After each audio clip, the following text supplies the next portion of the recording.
Hello friends, welcome to my channel. तो सबसे पहले हैप्पी सकट। तो अब मैं सुनने वाली हूँ सकट चौथ माता की कथा। तो चलिए शुरू करते हैं सकट चौथ माता की कथा। चौथ माता की जय। भगवान गणेश की जय। सर्व देवी देवता की जय। कथा के अनुसार एक नगर में एक बूढ़ी माँ रहती थी। वह अपने बेटे की सलामती के लिए 12 महीनों की चौथ का व्रत करती थी। हर चौथ को पंसारी से थोड़ा सा गुड़ और घी लेकर 4 लड्डू बनाती, एक बेटे को दे देती, एक से पूजा करती, एक हथकार के लिए निकालती और एक चांद उगने पर खुद खा लेती थी। एक बार उसका बेटा ताई से मिलने गया। ताई ने चौथ का व्रत रखा था। ताई से पूछा, माँ तो 12 चौथ करती है। ताई बोली, तेरी माँ तेरी कमाई से तरमाल खाने के लिए 12 चौथ करती है। तू परदेश जाए तो वह एक भी चौथ नहीं करेगी। लड़के को लगा ताई सच कह रही है। घर आकर माँ से कहा कि माँ, मैं परदेश जा रहा हूँ। यहाँ तू मेरी कमाई खाने पीने में ही उड़ा देती है। माँ ने समझाकर रोकना चाहा, पर बेटा नहीं माना। माँ ने उसे साथ ले जाने के लिए चौथ माता की आंखें दिए और कहा, मुसीबत में ये आंखें तेरी मदद करेंगे। वह आंखें लेकर वहां से रवाना हो गया। घूमते हुए एक नगर में जा पहुंचा। उसने देखा एक बूढ़ी माँ रोती जा रही थी और पुआ बनाते जा रही थी। उससे कारण पूछा तो बूढ़ी माँ ने कहा कि बेटा, इस नगर की पहाड़ी पर एक दैत्य रहता है। पहले वह दैत्य के पास भेजता है और आज मेरे बेटी की बारी है, इसलिए मैं रो रही हूँ और उसी के लिए पुए बना रही हूँ। वह बोला, तू पुए मुझे खिला दे, तेरे बेटी की जगह मैं चला जाता हूँ। बूढ़ी माँ ने खीर पुए उसे खिला दिए। खा पीकर वह सो गया।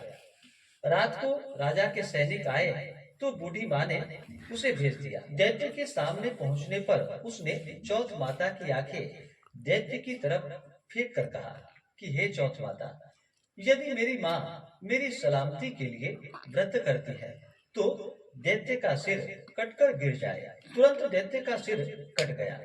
लड़का वापस आ गया। राजा उसे उपहार देकर वहां से विदा किया। चलते हुए एक दूसरे राजा के नगर में वह जा पहुंचा। इस राज्य में आवा तभी पकता था जब एक इंसान की बलि दी जाती थी।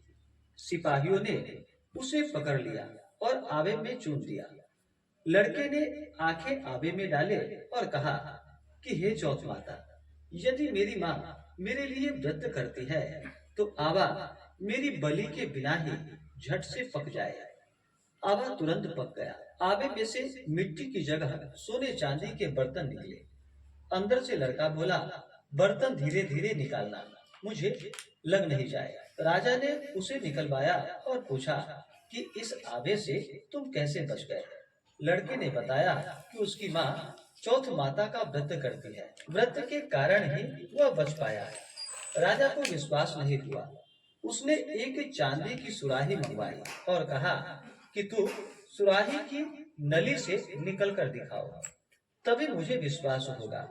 लड़के ने चौथ माता को याद करके आंखें सुराही में डाल दी और कहा कि मैं भवरा बनूं, सुराही से निकलूं।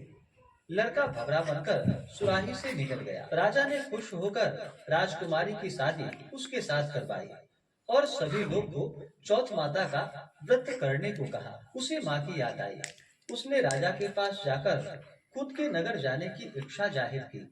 राजा ने रथ, घोड़ा, हाथी और खूब सारा दान दहेज देकर उन्हें विदा कर दिया।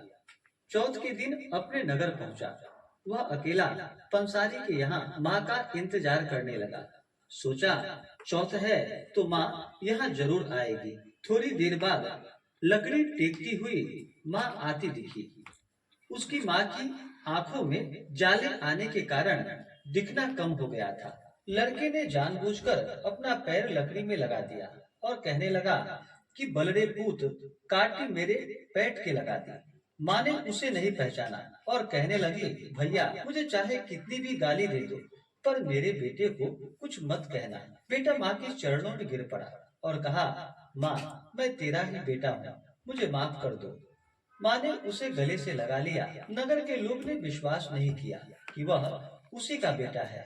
बूढ़ी माँ ने चौथ माता को याद करके कहा कि हे चौथ माता, यदि मैं अपने बेटे के लिए व्रत करती हूँ तो मेरे स्तन में दूध भर जाए और उसकी धार मेरे बेटे के मुंह में गिरे। माँ के स्तन से दूध की धार निकलकर बेटे के मुंह में गिरने लगी। लोग चौथ माता की जय जयकार करने लगे। उस नगर के सभी लोग चौथ माता का व्रत करने लगे।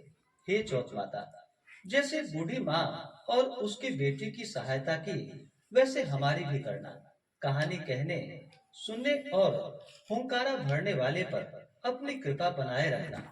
तो बोलिए प्रेम से चौथ माता की जय। भगवान गणेश की जय। पूजा करता था और विनायक जी की कहानी सुनता था।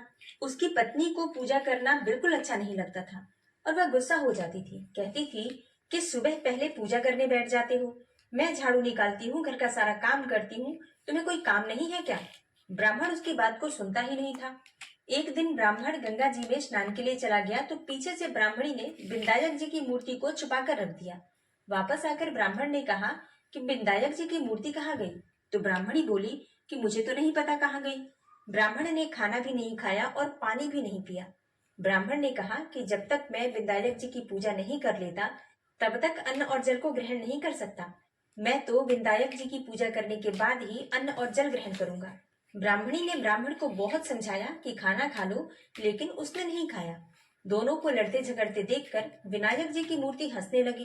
तब ब्राह्मणी गुस्से में आकर बोली कि मूर्ति वहां रखी है। उसके बाद ब्राह्मण ने विनायक जी की पूजा अर्चना की। तब अचानक ही विनायक जी की मूर्ति बोल उठी कि तुझे मेरी सेवा करते हुए बहुत दिन हो गए, कुछ मांग। ब्राह्मण बोला कि अन्न मांगू, धन मांगू, जितना दुनिया में सुख है वह सब मांगू। तब विनायक जी ने सारा सुख, अन्न, धन सब ब्राह्मण को दे दिया।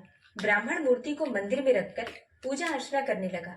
ब्राह्मणी को इतना अन्न धन मिलने से उसकी भी पूजा करने की श्रद्धा जाग उठी और वह भी ब्राह्मण को बोलकर मूर्ति घर में रखवाकर खूब प्रेम से पूजा करने लगी। हे विनायक जी महाराज, जैसा ब्राह्मण को सुख दिया वैसा सबको देना।